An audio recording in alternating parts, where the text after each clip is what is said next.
Insonlar hatto payg'ambarlarning ortidan ham g'iybat qilgan.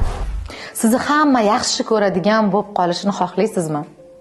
Siz haqingizda hech kim g'iybat qilmasligini-chi? Pullaringiz ko'p bo'lishini, shunda ham hech kim siz haqingizda gapirmasligini-chi? Yaqin keling, o'rgataman sirini. Buni iloji yo'q. Insonlar hatto payg'ambarlarning ortidan ham g'iybat qilgan. Insonlar hatto Allohni ham g'iybat qilar ekan.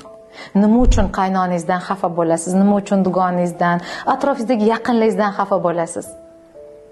Yerda norma-ku, siz ortingizdan g'iybat qilishlari, sizni yomon ko'rishlari. Lekin men sizga bugun bir ajoyib sirni o'rgataman. Endi sizni hamma yaxshi ko'rib qoladi. Endi sizni hamma hurmat qilishni boshlaydi.